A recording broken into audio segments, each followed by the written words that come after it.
Hello students, as I have as I have already discussed with the chapter matrices and which have been already finished and now we are going to start determinants. Dear students, हम matrices chapter को already finish कर चुके हैं और अभी हम एक नए चैप्टर पे डिस्कस करने जा रहे हैं डिटर्मिनेंट्स जिसका नाम है। ठीक है, तो मैट्राइसेस और डिटर्मिनेंट्स आपस में काफ़ी कनेक्टेड हैं, तो इसीलिए हम मैट्राइसेस के तुरंत बाद डिटरमिनेंट की स्टडी कर रहे हैं। Okay students, let's start. Evaluate the determinant. एक मैट्रिक्स दिया गया है जिसके डिटरमिनेंट की वैल्यू पूछी जा रही है। ओके, तो देखें क्वेश्चन को हम कैसे सॉल्व करेंगे। उस मैट्रिक्स का कोई नाम कंसिडर कर लो। Let A is equal to 2 4 -5 -1। Okay,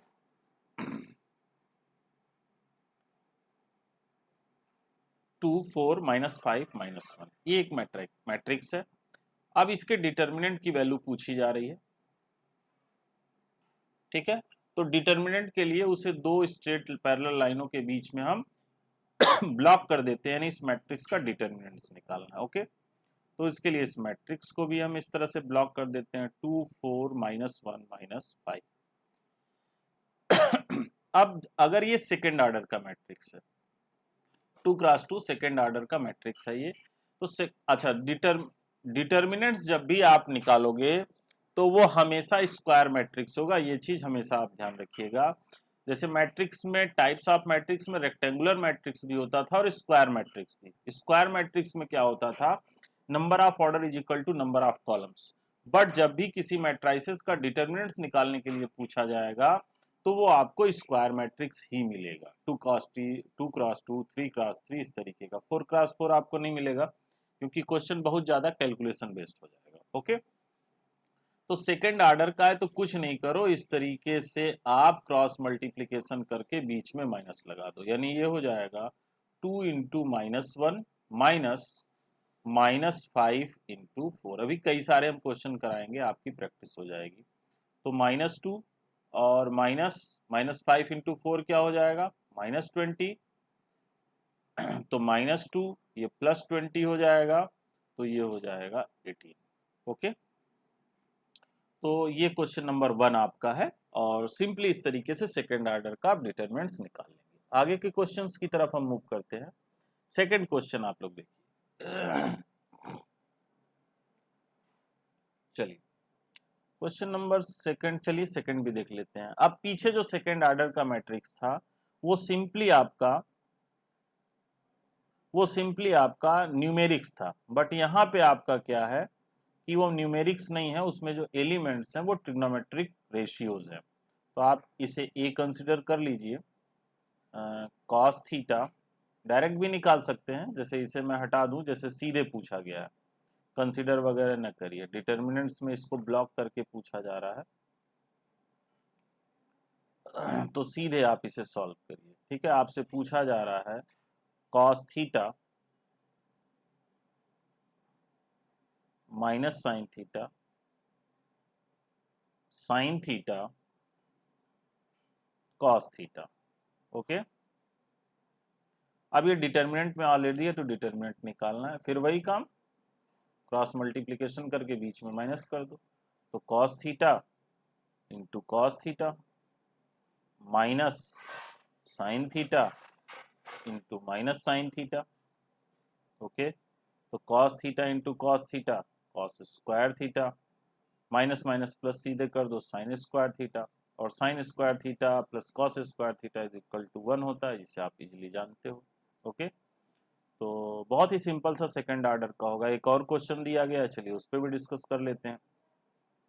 x square minus x plus 1, x -1 x +1 x +1। Okay students, अब वही काम, क्रॉस मल्टीप्लिकेशन करो।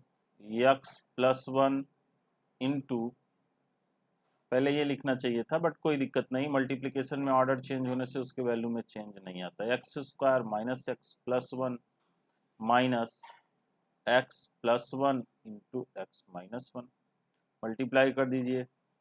पहले चाहे तो सीधे आप मल्टीप्लाई कर दें या यहाँ से x+1 कॉमन लेके भी कर सकते हैं। तो चलिए x+1 कॉमन लेके कर देते हैं। तो x+1 आपने कॉमन ले लिया तो x² minus x plus one minus x plus one हो जाएगा। ओके, तो ये हो जाएगा x+1 into x² minus 2x plus 2। Okay, तो आप चाहें तो इसे मल्टीप्लाई करके भी सोल्यूशन लिख सकते हैं या इसी तरीके से भी लिख सकते हैं। चूंकि आंसर आपको इसे मल्टीप्लाई करके दिया गया है तो इसको हम मल्टीप्लाई करके लिख देते हैं। ओके, यहाँ जगह थोड़ी कम है, मैं ऊपर मल्टीप्लिकेशन कर दे रहा हूँ। तो x से मल्टीप्लिकेशन करेंगे तो x³ minus 2x² plus 2x, और प्लस 1 से करेंगे तो plus x² minus 2x plus 2। तो प्लस 2x माइनस 2x आपस में कैंसिल हो जाएगा, तो x³ minus x² plus 2। Okay, ये सेकेंड पार्ट का आपका आंसर हो जाएगा। ठीक है, अब आगे जरा हम पार्ट 3 की तरफ, क्वेश्चन नंबर 3 की तरफ मूव करते हैं। If A is equal to matrix A is equal to, ये 1 to 4 2 है, then so that determinants of 2a is equal to this. Question की तरफ आप जरा गौर करें। मैट्रिक्स ए की वैल्यू आपके क्वेश्चन में गिवन है सिंपली, और आपको शो करना है दिस। तो जरा हम LHS को पहले सॉल्व करें। LHS is equal to determinants of 2। Determinant की कुछ प्रॉपर्टी होती है, पहले आप जरा उस पर डिस्कस कर लीजिए। ओके, अगर कभी भी ऐसे कोई डिटर्मिनेंट्स है और उसके साथ कोई कांस्टेंट से मल्टीप्लाई कर लिया गया है तो इस कांस्टेंट को बाहर कर लेते हैं और फिर इस डिटर्मिनेंट्स को हम किनारे कर लेते हैं। सॉरी, ये मैट्राइसिस की प्रॉपर्टी में आपका था। ठीक है, अब जो वही सेम कहानियां डिटर्मिनेंट्स के लिए भी होगी, कोई डिफरेंस आपका क्रिएट नहीं होगा। ठीक है, तो अब जरा ध्यान दें। सबसे पहले आप क्या करो, डिटर्मिनेंट्स ऑफ 2a पूछा जा रहा है। ठीक है, तो इसे ऐसे सॉल्व करिए। LHS पहले ना लिखिए, थोड़ा आपको समझने में कन्वीनियंट रहेगा। आपको डिटर्मिनेंट्स ऑफ 2a निकालना है। ठीक है, तो क्वेश्चन में आपके गिवन क्या है, ऐसे आपको समझने में काफी कन्वीनियंट होगा, वैसे थोड़ा डायरेक्ट हो जाता था। Matrix A is equal to 1 2 4 2। Okay, अब आपसे डिटर्मिनेंट ऑफ 2a पूछा जा रहा है तो पहले आप मैट्राइसिस 2a निकाल लो। तो ये हो जाएगा 2a इज इक्वल टू 2 से आप मल्टीप्लाई कर सकते हो इसमें, 1 2 4 2। तो 2 से ईच एलिमेंट में मल्टीप्लाई हो जाएगा, 2 1 जा 2, 2 2 जा 4, 2 4 जा 8, 2 2 जा 4। ओके, अब इसका डिटर्मिनेंट्स निकाला जाएगा तो ये आपका LHS होगा। तो 2a, अब दोनों साइड में मैट्राइसिस का डिटर्मिनेंट्स निकाल लो, तो 2 4 8 4। ओके, तो 2 चौका 8, अब मैंने डायरेक्ट किया है, माइनस 8 4 जा 32। ठीक है, तो आपका जो आंसर आ जाएगा वो आ जाएगा -24। मैं यहाँ जरा क्लियर लिख दूँ, determinants of 2a is equal to -24। इसको इक्वेशन 1 बना लीजिए। ओके, अब जरा ये देखिए, 4 डिटर्मिनेंट ए पूछा जा रहा है। अब इसको आप डायरेक्ट निकाल सकते हैं। Now 4 determinant A is equal to 4, ये मैट्राइसिस ए का यहाँ पे आप डिटर्मिनेंट ए कर सकते हो, या इसको भी ऐसे करो, आपको ज़्यादा बेहतर क्लियर होगा। यहाँ आप इसे कैंसिल कर दो, पहले डिटर्मिनेंट से निकाल लो फिर 4 आप मल्टीप्लाई करो।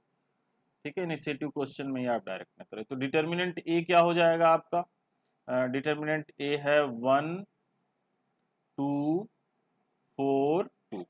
ओके, अब ये हो जाएगा 2 1 इंटू 2 -8, तो कितना हो गया भाई, -6। आपसे क्या पूछा जा रहा है, 4 डिटर्मिनेंट है, तो 4 डिटर्मिनेंट ए क्या हो जाएगा, 4 से मल्टीप्लाई कर दोगे, 4 इंटू -6 इज इक्वल टू -24। इसको इक्वेशन 2 बना दीजिए। अब from equation first and second, from equation first and second we get, क्या मिल जाएगा आपको, we get determinants of 2a is equal to 4 into determinants of a hence 2। Okay students, तो आप देख रहे हैं कितने ही सिंपली डिटर्मिनेंट्स के क्वेश्चंस आपके सॉल्व होंगे। जो इसका टेक्निकल टॉपिक है, जो सबसे लॉजिकल है, वो आप लोग के 2020 के लिए खुशखबरी है, प्रॉपर्टीज ऑफ डिटर्मिनेंट्स हटा दिया गया है, अभी उन पे भी हम डिस्कस करते हैं। ओके